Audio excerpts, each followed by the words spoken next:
sisters manifesting their dreams. Get your cream by any means and beam with self-esteem. Beauty supreme and booty walk so mean. The way you fit in them jeans, you eat your cornbread and greens. Dance or a doctor, red wine or vodka. Redesign your spot and redefine your mantra. Retwist your locks and realign your chakras. Doing your squats and getting closer to God, huh? Brunching with your squad or taking a girl's trip. Adjust your crown, you God's gift to the world, sis. Celestial body, drink your water. Meditate, sun kiss goddess, heavenly order. Levitate, tribe of Ashanti. Black girl magic, melanin popping. Whether you ratchet or lavish, whether you bougie or savage, you a gift and a treasure. You got to love a black girl getting a shift together. Black girls are getting a shift together. These black girls getting a shift together, man. These black girls are getting a shift together. These black girls getting a shift together, dog.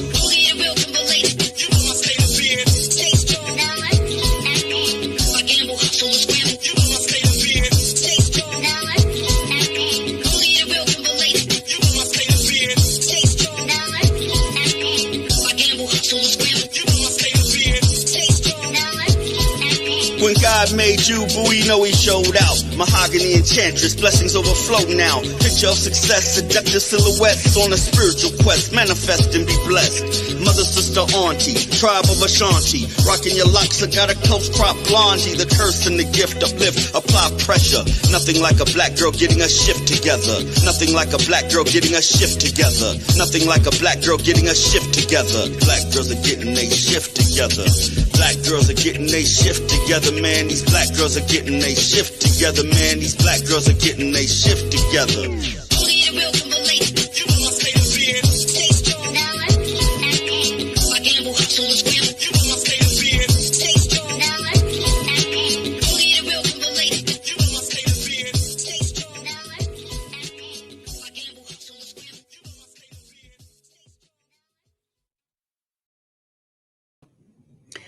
Hello, everyone, and welcome to Black Girls Getting Their Shift Together.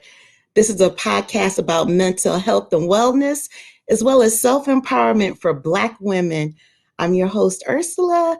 I'm a transformation coach, a mental health and wellness advocate, and today I'm all things orgasm, female orgasm. Each week, I promise to deliver relevant topics and resources that affect our community. So just remember, once we can identify the issue is when we can start to heal. Thank you for returning back to season 2. This has been a great season so far. We have about 5 more shows, and then we are on hiatus. We're going to make this real quick. This is a bonus episode today, but I wanted to let you all know about the website. It's blackgirlsgettingtheirshifttogether.com. It's been launched. Please go and take a visit. I have merch, digital products. More importantly, I have one-on-one and group coaching. The group coaching is my personal favorite. I have a tribe vibe, and it's a twist on a ladies' night. And it's like a healing circle where we focus on self-care, and it's also done with a holistic approach.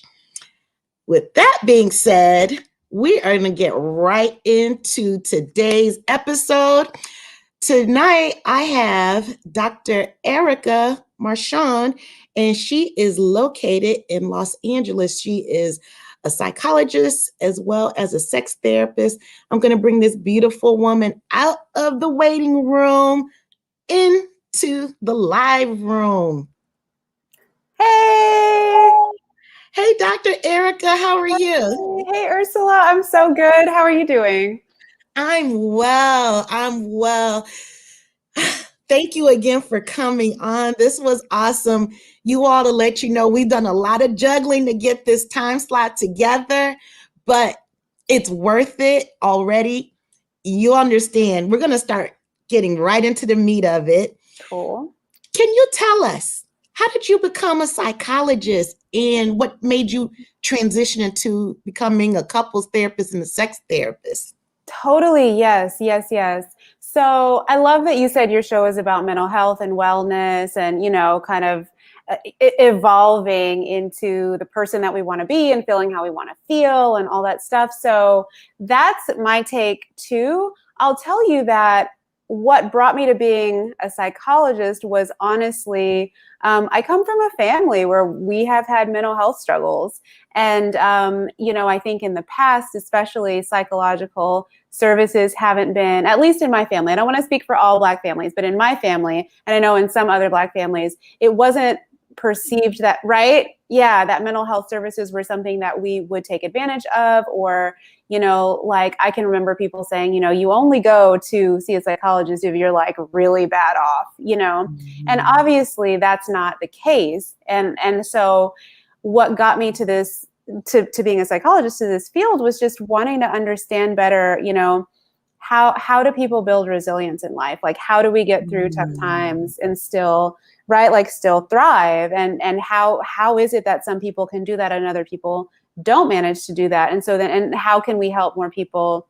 How can I help more people do that? That was really, truly foundationally how I started out in my journey to be a psychologist. And it was such a good career path for me. I love it. I found it fascinating. And so then in terms of the sex and couples therapy specialty, I think similarly, it was something that I was always kind of interested in. But then also, having grown up in the family that I did, in the place that I did, I grew up in the South here in the US.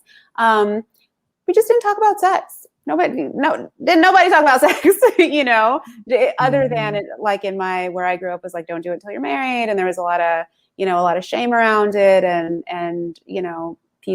people getting pregnant in 8th grade, and just all of these negative consequences and shame and difficulty that I thought could be avoided if we could just have more open conversations about it.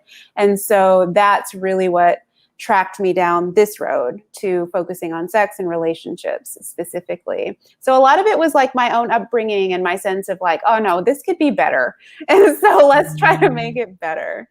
Yeah. I love what you said, going back to your path on becoming a psychologist. Is at what point do we start to learn how to not just live, but to thrive? That rung in my ears just now. Yes. Mm-hmm. And may I give you a little backstory? I may have said this on my podcast before. My mom doesn't listen to this, but if it gets back to her, she'll probably deny it. Let me tell you, when I was younger and I started my cycle, you know what the first thing my mother said? What? You make sure he wears his raincoat. Like that. What did you think? You're going to laugh. Really, what I thought was, remember that commercial way back in the day with the Gordon's fishermen? So all I see is this white man with a yellow slicker on and a plastic slicker yellow hat. Right. Thinking, what does that have to do with sex? And what does that have to do with my cycle? Right. That was the end of the conversation. Yes. Oh my gosh, I can relate to that. I can definitely relate to that. The extent of my sex ed conversation was, don't be alone in a room with boys. Don't be alone in a room with a boy. That was it. And, granted, I am sure, well, I'll say, I think that probably our moms had the best intentions and just didn't know what to say. I hope, right? But that's not helpful. Like, you had no idea what she was talking about. No, because all I thought was fish sticks. Literally. Right? Why wouldn't you? Yeah. Oh, it was just insane. And I do agree, there's a lot of shame that is associated with sex. And an orgasm was definitely off the table. Didn't even know what it was for a long time. No. Right. I would never talk to my child like that. Like, we're going to have a open, candid conversation. But yeah, we don't want to have fish sticks conversation going on. No. All right, let's get right into this. Everyone, just to let you know, we are talking about orgasms, in particular, the female orgasm. And Dr. Erica has created a quiz about the female orgasm spectrum. This is her take on it. Remember, she is a sex therapist. Got to take all tips wherever they come. Okay. Now, I've taken the quiz. I'll tell you my results after, but I really encourage everyone, if you have not taken the quiz, to click on the link after the podcast and just see, the quiz is only 60 seconds and you'll get your results, which very interesting, by the way. Thank you. I'm glad you liked it. I'm glad you took the quiz. Oh, heck yeah. And I like my results. All right. So what is a female orgasm? My favorite definition of orgasm comes from not myself, but a book that I love. It's called Come As You Are. The author is Emily Nagoski. She's a sex educator, and it's basically a book about female sexuality. And I honestly think it's the best one that has been written to date on female sexuality. So if people want to learn more about their own sexuality or sexual response or, issues that come up, check out Come As You Are. I have no affiliation with her or that book, but I just think it's really good. And so her definition of orgasm is my favorite. It's really simple. She says it's the sudden involuntary release of sexual tension. Full stop. Sudden involuntary release of sexual tension. And so oftentimes that comes after getting really turned on, that comes after, experiencing sexual pleasure. Oftentimes it is very pleasurable itself. Sometimes there are like pelvic floor muscle contractions that go along with the orgasm, kind of a throbbing feeling. But the reason I love her definition is because not everybody experiences the same thing when they have an orgasm. Some people have the fireworks and like kind of the sort of stereotypical depiction of an orgasm, and then other people don't. For other people, it's, it can be much more muted, or some people feel like, I didn't feel the fireworks, I just feel done, like I feel satisfied. For some people, that is what an orgasm feels like. For other people, some people laugh when they have an orgasm. Some people cry after they have an orgasm. It's just like this very broad spectrum of what people can experience. So I love that definition. It's the sudden involuntary release of sexual tension, and it can take a lot of forms for different women. So is that C-U-M as you are, or C-O-M-E as you are? C-O-M-E. Yeah. Okay. C-O-M-E. Well, yeah. Could have been either one though, right? Given the topic. Yeah. Yeah, really. Yeah. I thought that's what. Yeah. It's not myself, but I've experienced someone, he would laugh when he had an orgasm. Mm-hmm. That was different. Yeah, some people laugh when they have an orgasm. Like I think it's involuntary, right? Mm-hmm. And I bet it took you a little bit by surprise. Hell yeah. Like, what is going on? What's funny, right? Like, yeah. No, some people laugh when they have an orgasm. There's all kinds of things. Mm-hmm. Yeah. How do they happen from a clinical aspect? Yeah. So I think an orgasm usually is the result of sexual stimulation. And so by that, I mean often physical stimulation and also mental stimulation. So physical, genital, usually clitoral stimulation, and then also mental stimulation, being turned on by, what you're thinking about or what you're doing. So adequate physical and mental stimulation, along with conditions that allow you to relax enough to have an orgasm. So that means like you feel safe, you feel comfortable. Again, I'm saying usually because there are always exceptions, but most of the time, this is what allows an orgasm to happen. You feel safe enough, you feel comfortable enough, you feel, your own mind is not getting in your way. You're not distracting yourself or pulling yourself back from it or feeling bad about what you're doing. So the conditions are right to feel comfortable. I love having mental sex first. Yes, right? Like getting your mind involved, getting that right? Kind of gets going. It gets your blood going. Doesn't it? Yes. Yeah, the anticipation, yeah. So what happens if someone, or why wouldn't someone have an orgasm? It's a few, I put trouble with orgasm or why people do or don't have orgasms into kind of 4 different categories. One is frame of mind. So like mindset, what's going on internally, mentally. Second one is arousal. So whether you're getting turned on or not. Third one is stimulation, whether you're getting the right kind of stimulation for your body. And then the fourth one I call together, but really like it has to do with having orgasms with a partner.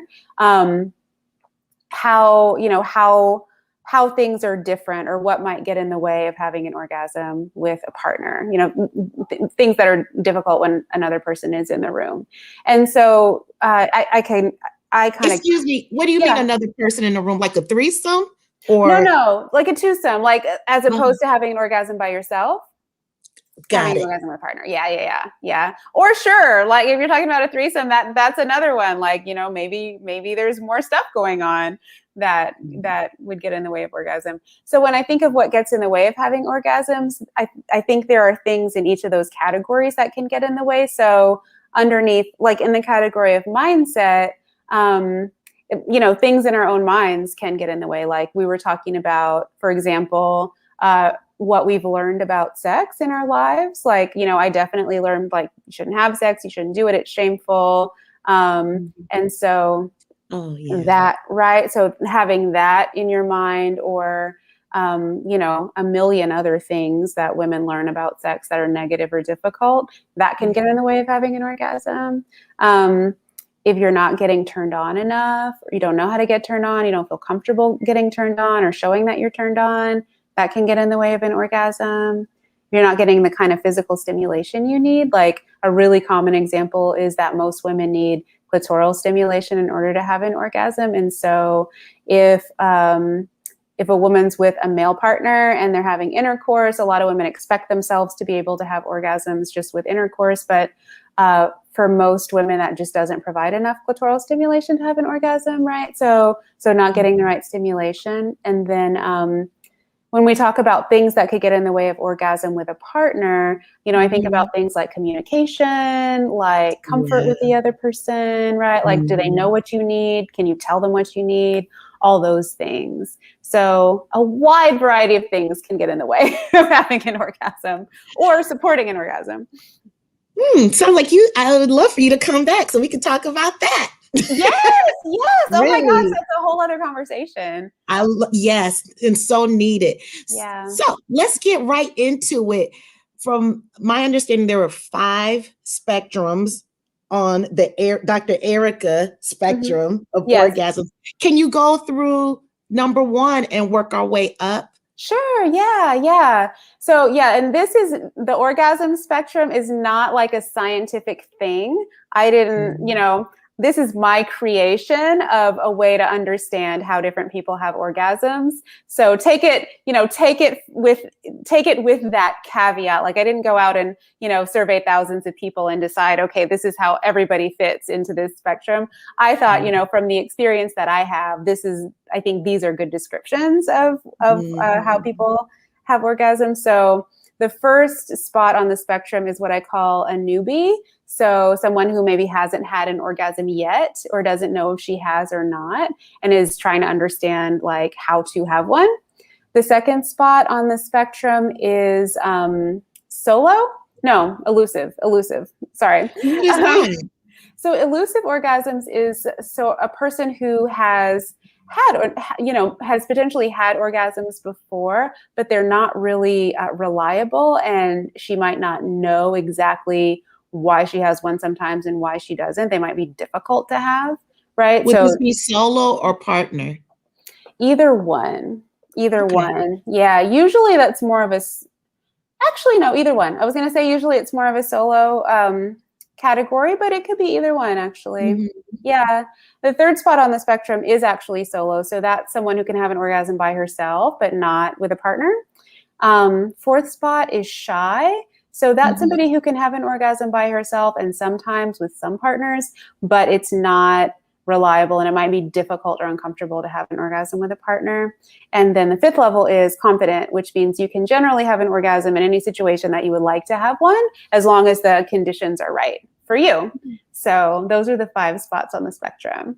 So when I took the test, I know you saw the emails. Did you say, that's Ursula?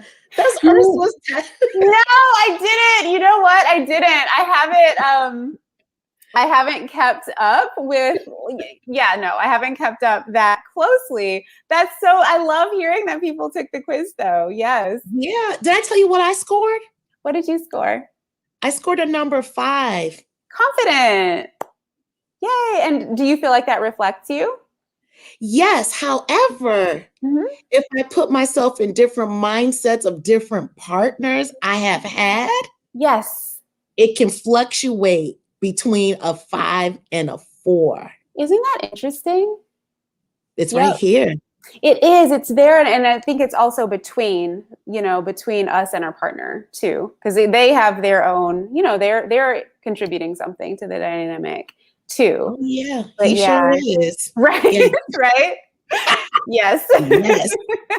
Yeah, I was a number 5. I was very happy. That's awesome. And, I was cool with whatever I scored. I liked your take on it. And I want to encourage everyone again to take the test.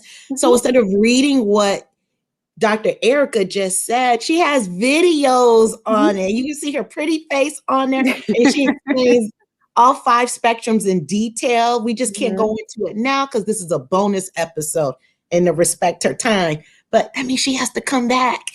I can come back. Yeah. Please do take the quiz. I think it's fun. And you get a video explaining your results. I tell you about how many people who've taken the quiz score what you score.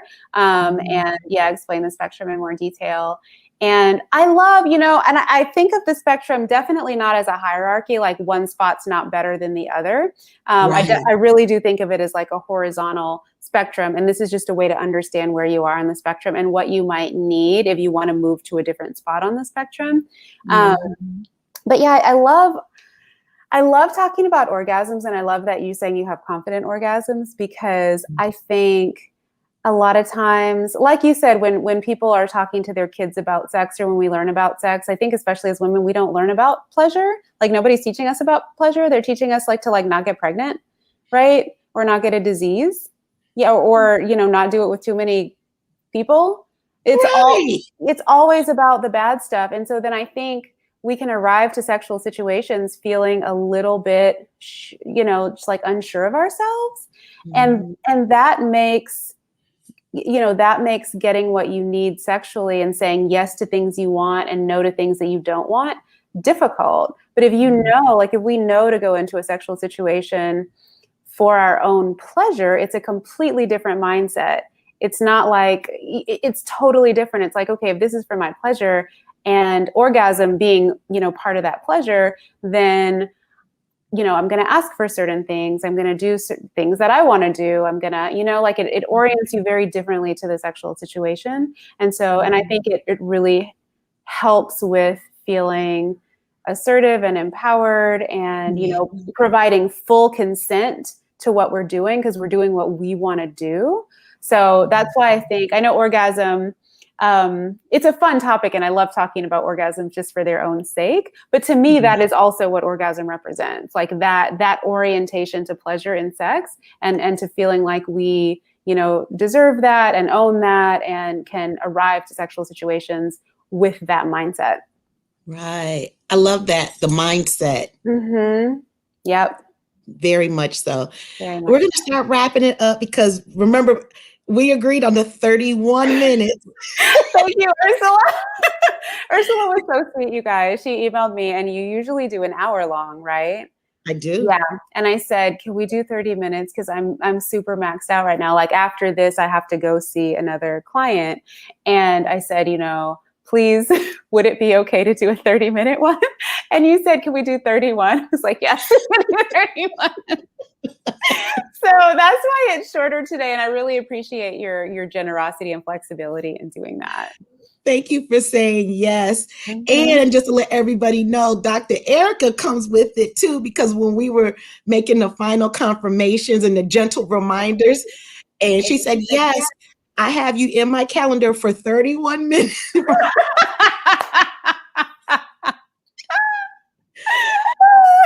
I hollered when I read that. I laughed so loud. I was like, okay, I like her. Before we get off, may I ask you one question? I put on my social media if anyone had questions for you to inbox me and I'll read them anonymously. Interestingly, I had 5 questions. Yeah. They were all from men, and they all asked about the female orgasm and squirting. Oh, seriously? I promise you, I have my phone. So what I Yeah. did, I pretty much combined all the questions and made it into one because of the time. Perfect. So they wanted to know, is squirting a result of an orgasm? Is it pee, urine? And can anyone do it? And is it usually, okay, I'm going in. No, go ahead. And then the other part is it usually solo or with a partner? Oh, gotcha. Okay. So squirting is separate. It's a separate thing from an orgasm. It can happen with orgasm for some women, but sometimes it happens at a different time than an orgasm. What squirting seems to be, as far as the research goes, is that it's not pee.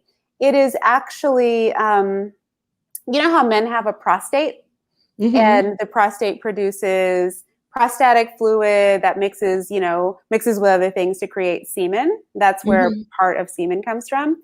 Well, women have, so men and women, our genitals have the same types of cells, just organized into different shapes. So women have what are the equivalent of prostate cells in the G-spot. So the G-spot is like on the, if this is a vagina and this is like, I'll use this one, and this is like the stomach side of the vaginal wall, the G-spot is a group of cells here on the front side or the anterior side of the vagina. And so those cells are similar to prostate cells, and they also excrete a fluid, right? And so for some women, a combination of that fluid and other kinds of other vaginal secretions can be expelled during sex, squirting, right? And so I think the jury is out on whether everyone can do it or not. Like some women just naturally have squirting as part of their sexual experience. I've certainly heard people say that you can learn how to squirt if you're interested in it. I think there are actually online courses about it. So do you know of any I can post? You know what? I don't know of any myself, but I can reach out to a friend of mine who was telling me about this actually. And I can email that to you. We can post it underneath. So yeah, my friend Kara. Can everyone do it? Along with that, I think this is important to say, because I get a ton of questions about squirting these days too. I think it's important for men and women both not to make it this like performance thing, kind of this novelty thing, right? Like, ooh, can you squirt for me? You know what I mean? Because it's such a, like right? Squirt on demand. On demand, right. I think it's really important to be mindful of not doing that. Like, of course, you be curious about it. If you would like to learn, try to learn. Like, experiment with your partner, all that stuff. But yeah, don't have it be like this other thing that women need to do sexually to be appealing. So, fine line there. And then that question, does it often come with solo or partnered stimulation? Oftentimes, I think because of the location of those cells that produce the fluid, it often happens more so with like internal vaginal penetration that's stimulating those cells.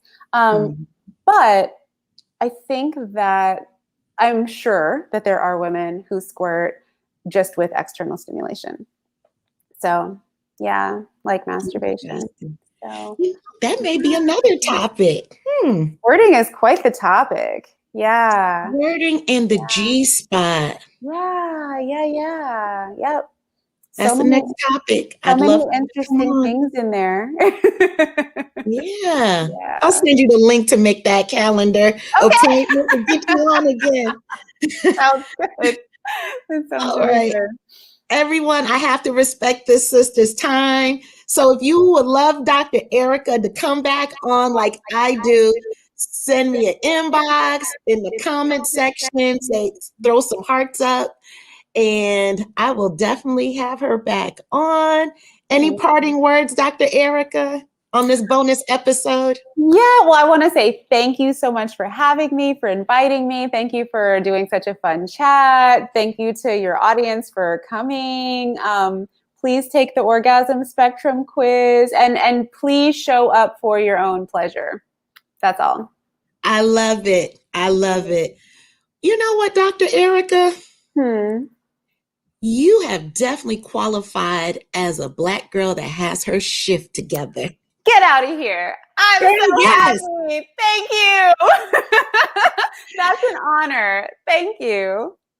Thank you. All have a great evening. Thank you so much, Dr. Erica. I'll reach out. I know you're a busy woman today. We'll talk soon. We'll talk soon. Okay. Thank you, Ursula. Take care. Bye. This for the queens, sisters manifesting their dreams. Get your cream by any means and beam with self-esteem. Beauty supreme and Buddha walk so mean. The way you fit in them jeans, you eat your cornbread and greens. Dance or a doctor, red wine or vodka. Redesign your spot and redefine your mantra. Retwist your locks and realign your chakras. Doing your squats and getting closer to God, huh? Brunching with your squad or taking a girl's trip. Adjust your crown, you guys give to the world, sis. Celestial body, drink your water. Meditate, sun-kissed goddess, heavenly order. Levitate, tribe of Ashanti, Black girl magic, melanin popping, whether you ratchet or lavish, whether you bougie or savage, you a gift and a treasure. You got to love a Black girl getting a shift together. Black girls are getting they